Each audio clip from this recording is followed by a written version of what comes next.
بسم اللہ الرحمن الرحیم الحمدللہ رب العالمین الصلاۃ والسلام علی خاتم النبیین اللہم صلی علی سیدنا محمد وعلی آل سیدنا محمد۔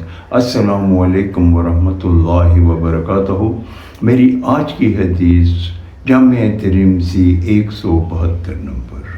دو جہانوں کے سردار سرور ذی شان محبوب رحمان عز جل نبی آخر الزمان آمنہ کے لال ابو القاسم حضرت محمد صلی اللہ علیہ وآلہ وسلم نے ارشاد فرمایا کہ میری امت کے لوگوں پہ ریشمی لباس اور سونا حرام ہے جبکہ ان کی عورتیں پہن سکتی ہیں۔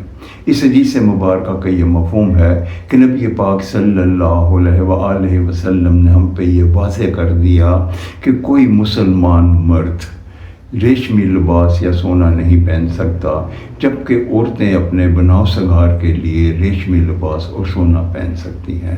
اللہ تعالی ہمیں اس حدیث پہ عمل کرنے کی توفیق عطا فرمائے، آمین یا رب العالمین۔ السلام علیکم ورحمۃ اللہ وبرکاتہ۔